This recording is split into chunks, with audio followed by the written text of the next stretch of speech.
And I don't know if the people at home could see it on their, on the live feed or not. Thank you. I got it.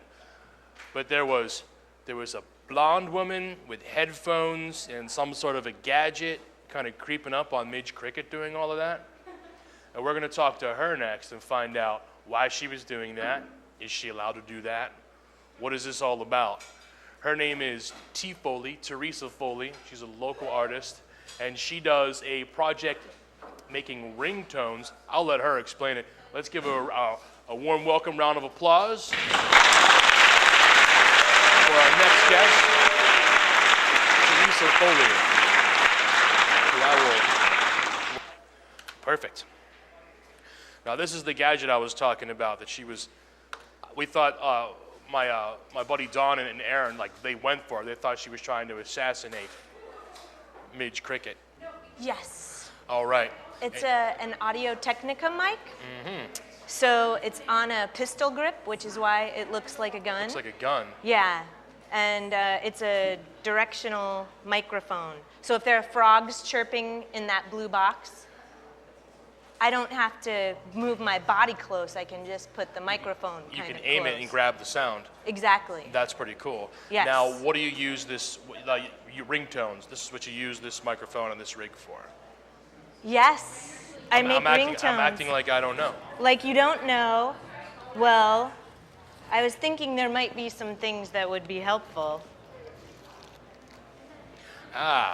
Business cards. Well, they're all art cards for the project. Art cards. Yeah. Like this one that says, you should be a ringtone, because the project is called Locally Toned. Oh, hold it up. Oh, I get to hold it still here. Hold it still. And it turns people and their sounds into ringtones. I like it. Is that good? Was that holding it still enough? Did that work for our camera people? Yeah. And then I have a series of art cards featuring other ringtones in the project. This is from the Bayernhof Museum. You might never have been there. You told me about that, and awesome. I haven't been there. Is anybody else here? Does anybody else know what Matt's starting the Bayernhof Museum? Yeah. Museum of Mechanical Instruments. Where is that? Is that Troy Hill? Or? It's upstairs from Sharpsburg. Oh, okay. Yeah. Okay, so it's in Sharpsburg. Yeah. Well, it's upstairs from Sharpsburg. You can see the house if you drive across the 31st Street, or no, the Highland Park Bridge. You can see it. It's a crazy place. I grew up right there and I've never been there. It looks awesome. This is, these are protesters from the G20. Oh, Ladies United for the preservation of cocktails. Oh, you did a ringtone for them? Yes, yes, yes. What are they called? Lupek? Lupek, yeah.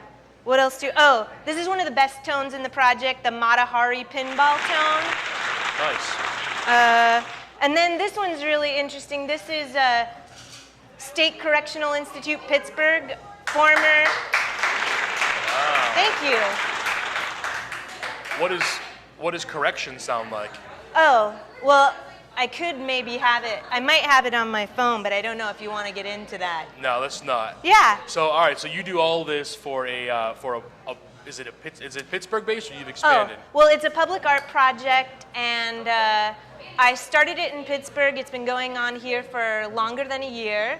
I did a series of tones in Valencia, Spain. I did a couple in Baltimore a few weeks ago, and then I'll be traveling to Berlin later this summer to do a series of tones. Now, which makes me curious. I didn't know all of this about you. I didn't know the depth of the project. Yeah. But now it makes me wonder. So you sort of do it geographically, and you pick up the different tones from different cities. Do you ever listen to them sort of all together, as a full piece for that city? And does it give an indication of what that city sounds like? Yeah, well, one of the core principles of the project is, what does Pittsburgh or any region or environment sound like, and what would happen if we turned those sounds into ringtones? But it's not just a broad question, it's what that means to you or you or you or you. So this morning I was out recording an Om ringtone at a yoga center. Oh. And tonight, working here, thank you, Midge. Yeah, you got Midge Cricket, that's cool. Yeah. I'm excited to do a a very contained session with you, Midge. I hope we can work that out. Yeah, I'm guessing the sound quality here isn't all it could be. Oh, it sounded good, but I'm really, the number one tone in the project right now is Daniel Striped Tiger's submission, and it's Mrs. Rogers playing the Celeste. Oh, I didn't Won't even think. You Be My Neighbor? That's right. Mitch Cricket wrote an awesome Mr. Rogers song. Yeah.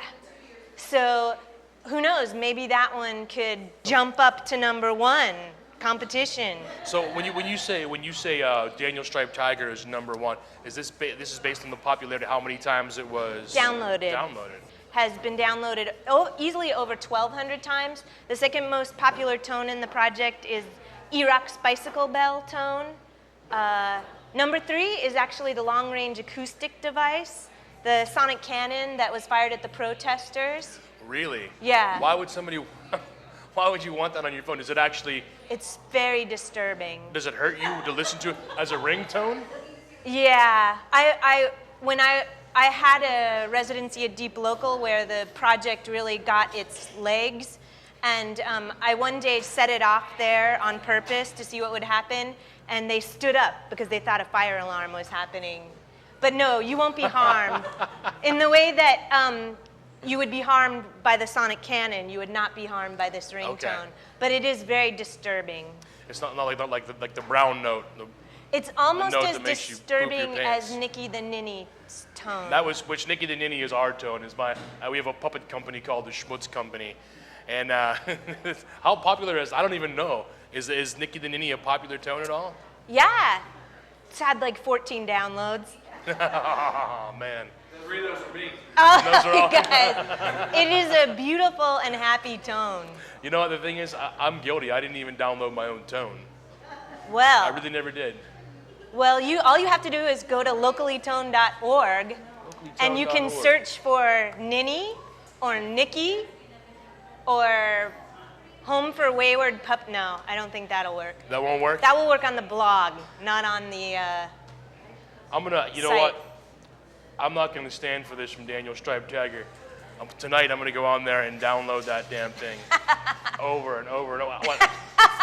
1,410 times. You'll ruin the credibility of my project, Dave. Will I really? Yeah. Well, that's what I do.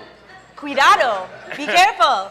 Cuidado. Cuidado. Tengo calor. Is that a tone? Be careful. No. Oh, which makes me think. En español. So all right. So Pittsburgh's got to have its like ringtone sort of vibe and its sound overall for the city. Yes. And it makes me wonder, like, do we have sort of like I would imagine Pittsburgh to have sort of the sound of Pittsburgh to be sort of like blue collar and real people. Yeah, we actually have a welding tone in the project. I'll see if I can find it. But you know, the Kennywood merry-go-round tone is also really popular. That's very indicative of Pittsburgh, sure. Yeah, but I Yeah. know there's a welder right here. I don't know. And I take all the photographs for the project as well. Now, So there's a welding tone, a fixing to move steel tone. Yes, there are some industrial tones in the project. I'm guessing that does Spain have generally like a sexier kind of sound than we do? Spain was a lot of birds, church bells, and crushing garlic in a mortar. Oh, the sound of crushing garlic in a mortar. You can smell it when the ringtone plays. That's pretty excellent. Yeah. So all right, so it seems to me that as a professional artist, you are a professional artist. Like you've maintained. You've been successful as an artist. Thank you. Good. What's your background? Like, where did you come from? What did you do? Where did I come from? Yeah. What is your schooling and your background? Oh. Because so many people try and, I'm going to be an artist, I'm going to be a musician, I'm going to be this and that, and they end up, like telemarketing or making sales calls, I was an English major, Okay. and did some short fiction writing. Then long did I that last? discovered videos, Videos. video and film. Okay. And then I got interested in interactive media, and then in locative media. Cell phones are considered, when you do artwork on cell phones, it can be called locative media. Locative media. Yeah. Now, have you been an artist like the whole time, or did you have to do any like crappy jobs in between? Oh, I have done some crappy jobs, Okay, but good. mostly I did a lot of nonprofit work that fed my artwork. So for example, I would have to learn video things